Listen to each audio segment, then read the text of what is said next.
जय हिंद। आप सभी का डीबीएम क्लासेस के यूट्यूब चैनल पर फिर से एक बार स्वागत है। आज हम इस वीडियो में बात करेंगे क्लास 10th के बायोलॉजी के ऊपर और इसके पहले चैप्टर यानी पोषण, जिसे अंग्रेजी में हम न्यूट्रिशन कहते हैं, इसी के ऊपर हम बात करेंगे। इनके बहुत सारे टॉपिक के ऊपर हम पहले भी बात कर चुके हैं, यानी कि पोषण क्या है, पोषक तत्व क्या होता है, पोषण के आधार पर कितनी प्रकार के जीव होते हैं। इनके बाद हम बात किए थे स्वपोषी, परपोषी, स्वपोषण के प्रकार, और पोषण में भी हम बहुत सारे जीवों के बारे में अध्ययन किए थे, जैसे कि अमीबा क्या है, पैरामीशियम क्या है। इन सारे तमाम जीवों के ऊपर बात किए थे। यानी कि अभी तक हम इस चैप्टर के 5 लेक्चर वीडियो को खत्म कर चुके हैं। यदि आप इन पांचों लेक्चर वीडियो को नहीं देखे हैं तो आप डीबीएम क्लासेस के यूट्यूब चैनल पर जाकर वहाँ बायोलॉजी का एक प्लेलिस्ट बना हुआ है, जाकर वहाँ सारे वीडियो को आप देख सकते हैं। साथ ही साथ आप इस वीडियो को आप अपने मित्रों तक भी शेयर कर दें, ताकि वो भी पढ़ पाए और समझ पाए, ताकि एग्जाम में बेहतर अंक प्राप्त कर पाएगा। और आपसे अनुरोध है कि वीडियो को भी लाइक कर दीजिएगा। साथ ही साथ यदि आप चैनल पर नए हैं तो चैनल को भी सब्सक्राइब कर लीजिएगा, ताकि जब भी हम पढ़ाई रिलेटेड वीडियो को डालें तो इनका नोटिफिकेशन आप तक पहुंच पाए। तो इसलिए आप जरूर सब्सक्राइब कर लीजिएगा।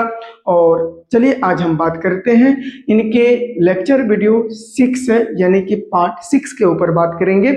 और इनमें हम जो बात करेंगे, इसमें हम देखेंगे कि मानव में जो भोजन जो करते हैं, इनके पाचन की क्रिया कैसे होती है। यानी कि हम कह सकते हैं मानव के भोजन की पाचन की प्रक्रिया क्या होती है, क्या प्रोसेस होता है। यानी कि जब मानव भोजन करता है, भोजन करने के साथ साथ वो जो आहार होता है, वो जो भोजन होता है, किस विधि से ये शरीर में जाता है, किस प्रक्रिया से हमारे अंदर आता है, फिर वो अंततः वो बाहर निकल आता है। तो इन्हीं सारे तमाम चीज़ों को हम बहुत अच्छी तरह से देखेंगे, और साथ ही साथ इसमें हम चित्र के माध्यम से देखेंगे। तो जैसे कि आप यहाँ पे अभी देख रहे हैं, लिखा हुआ है कि क्लास 10th बायोलॉजी, और चैप्टर है ये क्या, पोषण, और ये पार्ट कौन सा है, 6 होने वाला है। और इसमें हम बात करेंगे मानव के भोजन की पाचन की प्रक्रिया के ऊपर बात करेंगे। तो यहाँ पे देखिए, जो मानव में भोजन की जो प्रक्रिया होती है, जो पाचन की प्रक्रिया होती है, वो सबसे पहले जो शुरू होता है वो मुख गुहा से होता है। हम जब भी भोजन करते हैं हम मुख गुहा से करते हैं, दांत से हम उनको तोड़ते हैं, फिर अंततः जीभ से निगलते हैं। इनके बाद ग्रास नली में जाता है, ग्रास नली से होते हुए हमारे पेट, जिसे हम बायोलॉजी की भाषा में इन्हें हम आमाशय कहते हैं। इनके बाद ये छोटी आंत, बड़ी आंत होते हुए ये अंततः मल द्वार के पास जाकर उनके माध्यम से ये बाहर निकल आता है। इनके बाद ये पाचन की बहुत सारी ग्रंथियां भी होती है। इनके बाद पाचक रस भी होती है जो भोजन को पचाता है। तो चलिए हम सबसे पहले फिगर के माध्यम से समझेंगे। जैसे कि अगर हम बात करें, ये आपका मुख गुहा है, आप थोड़ा सा इस पे गौर करिएगा। ये क्या है, मुख गुहा है, और ये जो नीचे वाला है ये क्या, ग्रास नली है। इनके बाद अगर देखें तो ये क्या आपका, ये आमाशय होता है। क्या होता है, ये आमाशय होता है। यानी कि ये आपका हो गया मुख गुहा, ग्रास नली, आमाशय, और यहां से निकलता है छोटी आंत। इसके बाद क्या आता है, यह आ जाता है, यहां से छोटी आंत आ जाता है, और छोटी आंत के बाद क्या होता है, बड़ी आंत की शुरुआत होती है। तो ये हो गया आपका छोटी आंत, और यहीं से होता है बड़ी आंत। क्या होता है बाबू, यहां से आता है बड़ी आंत, ये हो गया आपका बड़ी आंत। आप देखते हुए चलिएगा। और ये भोजन की जो प्रक्रिया होती है ऐसे ही होता है, आप पहले समझ लीजिए। इनके बाद आप अपने नोट में भी क्या करिएगा, नोट इनको कर लीजिएगा। तो ये होता है क्या, ये होती यहाँ पे भोजन यहाँ से निगलने की जो विधि होती है, इसी हो क्या आता है। जैसे कि आप यहाँ देखें, इनको क्या कहते हैं, तो इनको कहते हैं मुख गुहा। क्या कहते हैं इसको, मुख्य गुहा कहते हैं। ये मुख गुहा कहलाता है। इसके बाद ये जो है ये ग्रास नली कहलाता है। क्या कहलाता है, ग्रास नली कहलाता है। ग्रास नली के बाद ये पेट, जिसे हम लोग क्या कहते हैं, बायोलॉजी की भाषा में इसे कहते हैं आमाशय। क्या कहते हैं इसे? अमाशय कहते हैं। इनके बाद अमाशय के बाद क्या आता है? छोटी आंत आता है, जो आप यहाँ से शुरू देख रहे हैं, ये होता है छोटी आंत। यहीं पर हम लिख देते हैं, ये हो गया आपका छोटी आंत, छोटी ये आंत हो गया। इसके बाद बड़ी आंत आता है, जैसे कि आप ये देख रहे हैं, ये बड़ी आंत आ गया। क्या आ गया? ये बड़ी आंत हो गया। और बड़ी आंत के बाद क्या आता है? तो ये होता है मल द्वार, जिसे हम रेक्टम कहते हैं। मल द्वार है ना, मल द्वार, यानी इसे अंग्रेजी में रेक्टम भी कहा जाता है। क्या कहा जाता है? रेक्टम कहा जाता है। तो हम जब भी भोजन करते हैं, वो भोजन कहाँ सबसे पहले आता है? वो आता है मुख गुहा में। मान कर चलिए हम कोई भी भोजन लिए और भोजन को हम ले लिए, अब मुंह में लेंगे, यहाँ से दांत इनको क्या करेगा? चबाएगा। और यहाँ पे क्या जीभ भी है, तो जीभ क्या करेगा? स्वाद लेगा और इनको निगलने का काम करेगा। अब ये भोजन यहाँ से आने के बाद ये ग्रास नली होते हुए आएगा। अब ये ग्रास नली होते हुए ये आ जाएगा हमारे पेट यानी अमाशय में आ जाएगा। अमाशय के बाद ये भोजन आ जाएगा छोटी आंत में। कहाँ आ जाएगा? छोटी आंत में। अब थोड़ा सा यहाँ पे देखिएगा, ये छोटी आंत है, और छोटी आंत होते हुए भोजन यहाँ पे निकलते हुए ये आ जाता है बड़ी आंत में। और ये बड़ी हाथ होते होते ये आते आते अंततः ये आ जाता है मल द्वार में, और इसके माध्यम से फिर ये भोजन जो होता है मल के माध्यम से निकल जाता है। अब ये सारे चीज जो देख रहे हैं, हम इनको क्या कहते हैं? हम इन्हें कहते हैं आहार नाल। क्या कहते हैं इन्हें? इन्हें कहते हैं आहार नाल कहते हैं। यानी आहार को, यानी अन्न को ग्रहण करने वाले, अन्न को प्रक्रिया में ढालने वाले जो नली है, हम उन्हें क्या कहते हैं? आहार नल कहते हैं। क्या कहते हैं? आहार नल कहते हैं। तो आपसे प्रश्न में पूछा जाएगा कि आहार नल किसे कहते हैं, यानी एलिमेंट्री कैनाल किसे कहते हैं। हम यहीं पे लिख देते हैं कि आहार नाल किसे कहते हैं। आप भी अगर पहले इनको समझ लीजिए, आहार नाल यानी कि इन्हें अंग्रेजी में क्या कहते हैं? Elementary, alimentary canal. कैनाल किसे कहते हैं? किसे कहते हैं? तो यहाँ पे हम कह सकते हैं, क्या इसका उत्तर हो सकता है कि मनुष्य तथा मनुष्य तथा सभी उच्च श्रेणी के, सभी उच्च श्रेणी के जंतुओं में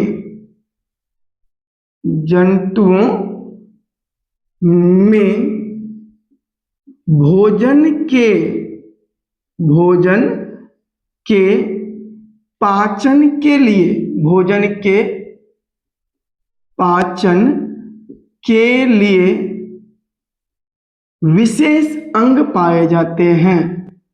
पाचन के लिए क्या होते हैं? विशेष, आप पाचन अंग भी कह सकते हैं, विशेष यहाँ पे अंग, विशेष अंग पाए जाते हैं, विशेष अंग पाए जाते हैं, जो क्या कहलाता है? जो आहार नाल कहलाता है, कहलाता है। यहां देखिए हम क्या लिखें, हम बोले क्या कि आहार नल किसे कहते हैं, तो यहाँ पे लिखें कि मनुष्य तथा सभी उच्च श्रेणी के जंतुओं में भोजन के पाचन के लिए विशेष अंग पाए जाते हैं, जो आहार नाल कहलाते हैं। तो यहाँ पे ये आप देख रहे हैं आहार नाल में क्या क्या आ जाएगा? मुख गुहा आ जाएगा, ग्रास नली आ जाएगा, अमाशय, छोटी आंत, बड़ी आंत, और यहाँ पे क्या आ जाता है? मल द्वार आ जाता है। तो आपसे प्रश्न में पूछा जाएगा कि आहार नाल की शुरुआत कहाँ से होती है, तो आहार नाल की जो शुरुआत होती है वो कहाँ से होता है? मुख गुहा से। और आहार नाल का खत्म, समाप्त कहाँ पे होता है? तो ये होता है रेक्टम या मल द्वार के पास होता है। कहाँ पे होता है? मल द्वार के पास होता है। अब आगे अगर हम आपसे बोले कि भोजन को पचाने वाले अंग कौन कौन होता है, भोजन को पचाने वाले अंग कौन कौन होता है, अगर बोले कि भोजन को पचाने वाले अंग, आप हेडिंग दे सकते हैं यहाँ पे कि भोजन को पचाने वाले अंग। अंग मतलब होता है कि हमारे शरीर के वैसे भाग जो कार्य करे। अंग क्या होता है? जैसे कि शरीर का निर्माण कैसे होता है? कोशिका से, उत्तक से, उत्तक से क्या बनता है? अंग, अंग से अंग तंत्र बनता है। तो यहाँ पे जो भोजन को पचाने वाले अंग हैं वो कौन कौन? तो हम कह सकते हैं भोजन को पचाने वाले जो अंग है निम्नलिखित है। आप ऐसे उत्तर में लिख सकते हैं कि भोजन को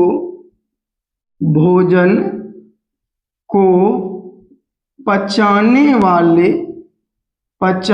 वाले अंग निम्न है या निम्नलिखित है? निम्नलिखित है। अब निम्नलिखित है तो कौन कौन है? यहाँ पे प्रश्न ये भी उठा कि जो अंग है वो कौन कौन है। तो यहाँ पे हो गया सबसे पहले, यहाँ पे अगर बात करें वो होता आहार नाल।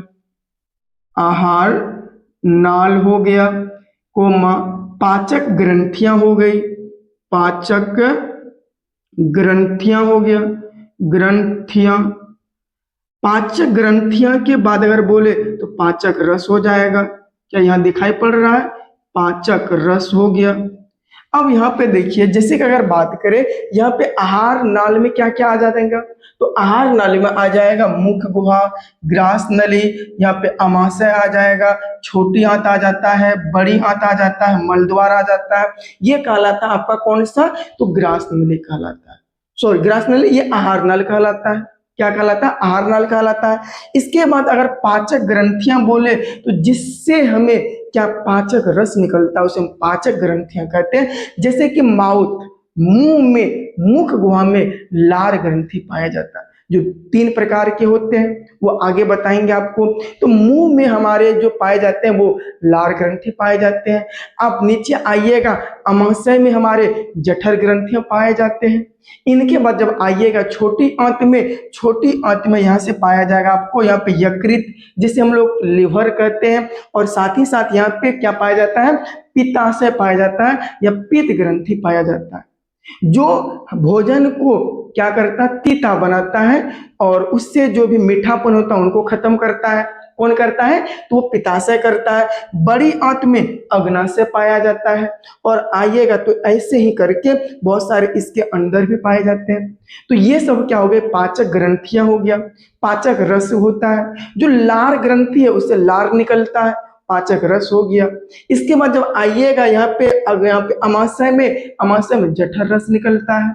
इसके बाद पित्त ग्रंथि से पित्ताशय रस निकलता है। यहाँ पे अग्नाशय से, यहाँ पे अग्नाशय रस निकलता है। तो ये तमाम तरह के जो यहाँ पे रस होते हैं, जो आपके यहाँ पे क्या कहते हैं कि विलयन होते हैं, वो भोजन को पचाने के कार्य करते हैं। तो यहाँ आपको समझ में आया होगा कि आहार नाल क्या होता है और भोजन की प्रक्रियाएं कैसे होती है। आशा करते हैं आपको समझ में आया होगा। आप इनको लिख लीजिए। इसके बाद हम आगे बात करेंगे कि पाचक, यहाँ पे अगर बोले कि मनुष्य के पाचन तंत्र कैसे होते हैं, जो आप अभी बात किए कि आहार नाल हो गया, आहार नाल में यहाँ पे पाचक ग्रंथियां हैं, पाचक रस है। तो इनके भी फिगर को यहाँ पे हम अगर हम बनाने के लिए चाहे तो यहाँ देख सकते हैं आप, इधर हम बना देते हैं। बस यही सारा चीज बनेगा, इसी में हम थोड़ा सा इधर बना देते हैं। जैसे कि अगर हम बात करें, इस बार हम ब्लैक मार्कर ले लेते हैं और यहाँ आप देखिएगा कि ये क्या है? मुख गुहा, मुख गुहा है। और मुख गुहा से जब नीचे उतरेगा ये क्या कहलाएगा? ग्रास नली कहलाएगा। क्या कहलाएगा? ग्रास नली कहलाएगा। और ग्रास नली के बाद ये क्या कहलाता है? ये आपका अमाशय कहलाता है।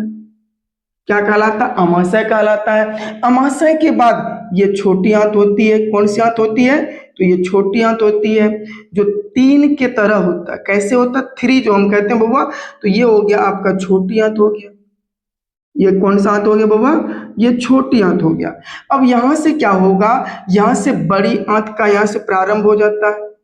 ये हो गया, यहां से छोटी आंत खत्म, ये होता है बड़ी आंत हो गया आपका।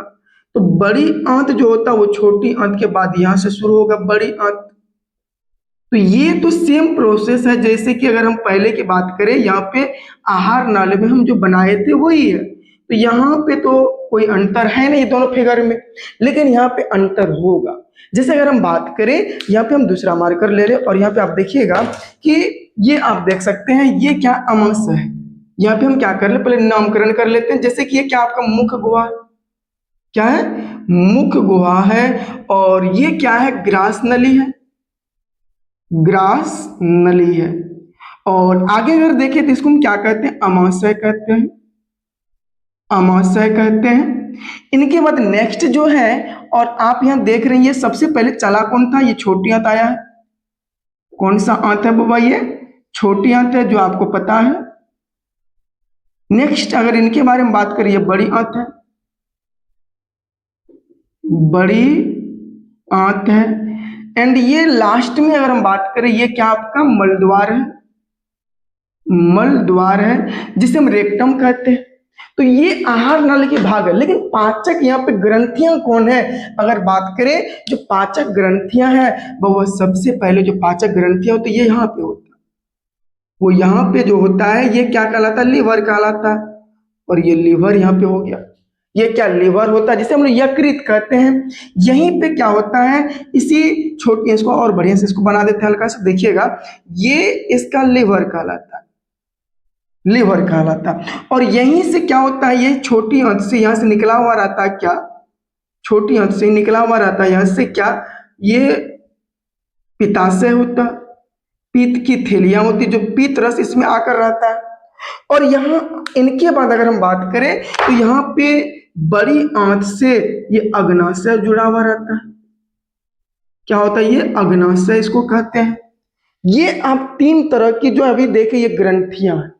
आप जैसे कि अगर इसका नामकरण करें, आप यहाँ देखिएगा, हम इनको क्या कहते हैं बाबा, ये यकृत हो गया।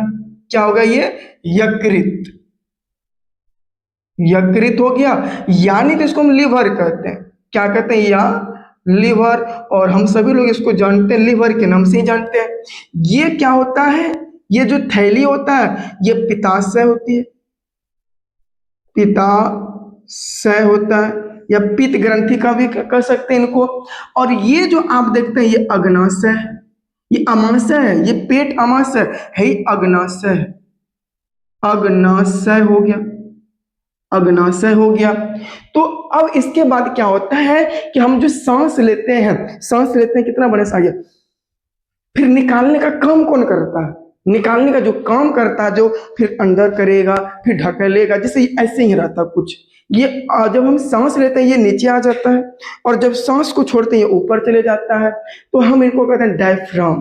क्या कहते हैं इसको, डायफ्राम कहते हैं। आप यहाँ पे आप ये फिगर देख सकते हैं, हमारे जो शरीर में ये डायफ्राम होता है, ये डायफ्राम होता है बाबा, ऐसे ही ये डायफ्राम ही हमारे जीवन को बचा के रखता है, श्वसन तंत्र को बचा के रखता है, लिवर वाले जो फैक्टर होते हैं इनको बचा के रखता है। इनको क्या कहते हैं, हम इनको कहते हैं डायफ्राम कहते हैं। क्या कहते हैं, डायफ्राम, इनको डायफ्राम कहते हैं।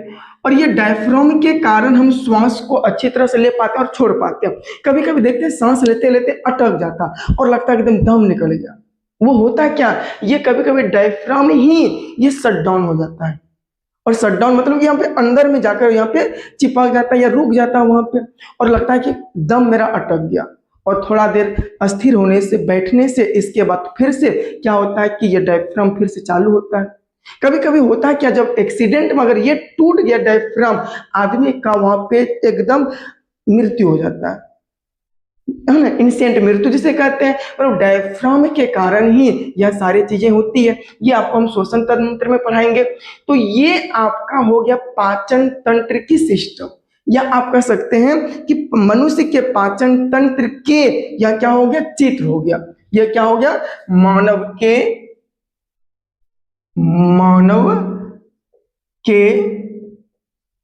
पाचन तंत्र का चित्र हो गया। तो ये हो गया आपका मानव के पाचन तंत्र का चित्र हो गया। और यहीं पे देखिए ये क्या है, तो ये हो गया आहार नल। ये टोटल क्या, अगर हम बात करें तो ये हो गया टोटल, जो आप देख रहे हैं मुख गुहा से लेकर ये मलद्वार तक, ये क्या है, तो ये हो गया आपका आहार नल, आहार नाल हो गया। तो इनके बाद अगर आपसे पूछा जाए कि पाचन तंत्र किसे कहते हैं, पाचन तंत्र किसे कहते हैं, तो हम कह सकते हैं कि आहार नाल, पाचक ग्रंथियां तथा पाचक रस पाचक रस, जो ये सभी क्रियाएं मिलकर जो पाचक तंत्र बनाता है, हम इन्हीं को पाचन तंत्र कहते हैं। यानी कि हम कह सकते हैं कि आहार नल, पाचक ग्रंथियां तथा पाचन क्रियाएं मिलकर पाचक तंत्र बनाते हैं। क्या बनाते हैं? पाचक तंत्र या पाचन तंत्र कहते हैं इसे। तो ये आप इनको फिगर बना लीजिए, हम यहाँ लिख देते हैं। यहाँ पे हम क्या करते हैं, लिख देते हैं कि पाचन किसे कहते हैं या पाचन तंत्र किसे कहते हैं। पाचन तंत्र, इसे अंग्रेजी में क्या कहते हैं? इन्हें कहते हैं digestive system. Digestive system, SYSTEM, system किसे कहते हैं? देखिए, सिस्टम मतलब होता है उनका सारा सामग्री। जैसे हम कहते हैं कंप्यूटर का सिस्टम, तो कंप्यूटर उसमें क्या होता है? उसमें देखिए सबसे पहले मॉनिटर होता है, CPU होता है, माउस होता है, कीबोर्ड होता है। ये तमाम जो सारे सामग्री जब एक जगह हम लगा देते हैं वो कहलाता है सिस्टम। क्या कहलाता है? वो सिस्टम कहलाता है। तो यहाँ पे अगर हम बोले पाचन तंत्र किसे कहते हैं, तो हम कह सकते हैं उत्तर में इसका, उत्तर में कह सकते हैं क्या कि आहार नाल, आहार नाल कोमा पाचक तंत्र, पाचक पाचक तंत्र, यहाँ पे कह सकते हैं पाचक ग्रंथियां, पाचक ग्रंथियां तथा पाचन की क्रियाएं, पाचन की, पाचन तथा पाचन की क्रियाएं, पाचन की क्रियाएं, क्रियाएं सभी मिलकर, सभी मिलकर, मिलकर पाचन तंत्र कहलाते हैं। सभी मिलकर क्या कहलाते हैं? पाचन तंत्र कहलाते हैं, कहलाते हैं। तो यहां पे हम क्या लिखे, एक बार फिर से पढ़ के सुना देते हैं ताकि आप अच्छी तरह से समझ पाए। हम लिखे हैं कि आहार नाल, पाचक ग्रंथियां तथा पाचन की क्रियाएं सभी मिलकर पाचन तंत्र कहलाते हैं। यानी कि पाचन तंत्र किसे कहते हैं? जब इसमें आहार नाल की सभी जो भाग होते हैं वो मिल जाए, उनके बाद पाचक ग्रंथियां मिल जाए, जैसे कि हम बोले लार ग्रंथि मिल जाए, जैसे हम बोले नीचे आने के बाद जठर ग्रंथियां मिल जाए, इनके बाद आ जाइएगा जठर ग्रंथियां के बाद, उनके बाद आपको मिल जाए अग्नाशय ग्रंथियां मिल जाए, अमाशय ग्रंथियां अमाशय अग्नाशय ग्रंथियां होता है। इसके बाद अगर आइएगा यहाँ पे यकृत मिल जाए, इनके बाद पित्ताशय ग्रंथियां मिल जाए। तो ये सब, उनके बाद आंत की भी ग्रंथियां होती है। जब ये ग्रंथियां मिल जाए, साथ साथ क्या होता है, इनके पाचक रस में पाचक रस भी मिल जाए, तो ये सारे जो क्रियाएं मिलकर बनाते हैं वही क्रियाएं क्या कहलाता है? पाचन तंत्र, डाइजेस्टिव सिस्टम कहलाता है। तो आशा करते हैं ये आपको समझ में आया होगा। क्या ये समझ में आया कि नहीं आया? तो समझ में आया होगा तो आप इनको क्या कर लीजिए, यानी तो इसका शॉर्ट स्क्रीन ले लीजिए, या नहीं तो आप वीडियो को रोक करके लिख लीजिए। अब देखिए होता क्या है कि जब पाचन तंत्र के बारे में अगर बात करें, हम थोड़ा सा यहाँ बात कर लेते हैं, इधर मिटा कर अगर थोड़ा देखें, यहीं पे देख लेते हैं बात को। यहाँ पे अगर बात करें पाचन तंत्र, हम बोले क्या ना, यही ना बोले ना, पाचन तंत्र के ऊपर हम बात कर रहे थे, यानी कि डाइजेस्टिव सिस्टम, डाइजेस्टिव सिस्टम के ऊपर हम बात कर रहे थे। तो डाइजेस्टिव सिस्टम जो होता है वो क्या कहलाता है? एक तरफ से अगर हम बात करें, एक तरफ से बात करें वो आहार नाल, आहार नाल होता है, और इधर से अगर बात करें वो होता है पाचक ग्रंथियां होती है। क्या होती है? पाचक ग्रंथियां, यही होती है ना, पाचक ग्रंथियां होती है। अब अगर बात करें आहार नाल, जैसे कि अगर मुंह की बात करें या मुख गुहा, तो यहाँ पे देखिए जगह नहीं है, हम क्या करते हैं नेक्स्ट यहाँ पे बात कर लेते हैं। यहाँ पे आप इनको यहाँ तक क्या कर लीजिए, लिख लीजिए। चलिए, हम बात जो कर रहे थे वो पाचक, यहाँ पे ग्रंथियों के बारे में बात कर रहे थे कि जो पाचन तंत्र होता है ना, वो पाचन तंत्र, पाचन तंत्र के ऊपर हम बात कर रहे थे, यानी कि डाइजेस्टिव सिस्टम, डाइजेस्टिव हम यहाँ पे सिस्टम के ऊपर हम बात कर रहे थे। तो यहाँ पे डाइजेस्टिव सिस्टम जो होता है ये दो तरह की यहाँ पे अगर बात करें तो वो होता है क्या, सबसे पहले आहार नाल होता है, आहार नाल, और दूसरा कौन होता है यहाँ पे, वो होता है पाचक, पाचक ग्रंथियां। यही बात हो रही थी ना कि पाचक ग्रंथियां। तो यहाँ पे अगर हम बात करें जो आहार नाल है, यहाँ पे आहार नाल मतलब शुरुआत होती कहाँ से, मुख गुहा से। तो मुख गुहा के बारे में बात करें, यहाँ पे मुख गुहा। अब देखिए मुख गुहा में कौन सा पाचक यहाँ पे ग्रंथियां पाया जाता है, तो यहाँ पे जो पाचक ग्रंथियां पाया जाता है वो कौन सा पाया जाता है, वो लार ग्रंथि पाया जाता है, लार ग्रंथि पाया जाता है, यही पाया जाता है, या ग्रंथि हम बोल सकते हैं, जो तीन जोड़ी होता है, हम आगे बात करेंगे। इसके बाद अगर बात करें मुख गुहा के बाद जो आता है ग्रास नली, क्या ग्रास नली में बताइए क्या यहाँ पे कोई भी यहाँ पे पाचक ग्रंथियां होती है, नहीं होता है। तो यहाँ पे ग्रास नली में हम कह सकते हैं नहीं होता है, ग्रास नली, ग्रास नली में कोई भी पाचक ग्रंथियां नहीं होता है। अब नेक्स्ट अगर बात करें ग्रास नली के बाद क्या आता है, अमाशय होता है। क्या होता है यहाँ पे, अमाशय होता है। अब अमाशय की अगर बात करें तो अमाशय में क्या होता है, जठर ग्रंथि होता है, जो क्या करता है कि बहुत सारे यहाँ पे जठर रस को स्रावित करता है, जैसे किसी में हाइड्रोक्लोरिक अम्ल होता है। इसी में हम अमाशय को तीन भागों में बांट कर पढ़ेंगे, ऊपरी, माध्यमिक और इसके बाद निचली जो होती है। इनके बाद यहाँ पे क्या होता है कि अमाशय में क्या होती है, जठर रस होता है, जठर ग्रंथि, और इसी से क्या निकलता है, जठर रस निकलता है। जठर ग्रंथियां भी बोलिए या जठर ग्रंथि बोलिए, कोई दिक्कत नहीं है। इसके बाद अगर बात करें अमाशय के बाद आता है छोटी आंत। क्या आता है, छोटी आंत। तो यहाँ पे लिख देते हैं छोटी आंत, छोटी आंत। अब एक चीज बताइए, छोटी आंत जो है इसमें कौन सा यहाँ पे ग्रंथि पाया जाएगा, तो सबसे पहले बताइए क्या है, इसको क्या कहते हैं, लीवर कहते हैं, यकृत कहते हैं। तो ये यकृत किससे जुड़ा, छोटी आंत से जुड़ा हुआ है। तो यहाँ पे कौन है, तो यहाँ पे हो गया आपका यकृत, और जिसे हम लोग लिवर कहते हैं। प्लस इसी में क्या होता है, पित्ताशय होता है, पित्ताशय ग्रंथियां होती है, पित्त ग्रंथि होती है। क्या होता है, पित्ताशय होता है। अगर हम बात करें नेक्स्ट इनके बाद क्या है, तो इसके बाद है बड़ी आंत है। क्या है, बड़ी आंत है। और यहां अगर हम बात करें बड़ी आंत के बारे में, बड़ी आंत, बड़ी आंत में कौन सी ग्रंथियां पाई जाती है, तो बड़ी आंत में जो पाई जाती है वो अग्नाशय पाया जाता है, अग्नाशय, अग्नाशय जो भोजन को बहुत अधिक इनको सॉफ्ट बनाता है। अग्नाशय क्या करता है, जो भी यहाँ पे बहुत कड़े भोजन होते हैं, जो कट्ठल भोजन होते हैं, उनको सॉफ्ट मुलायम बनाता है।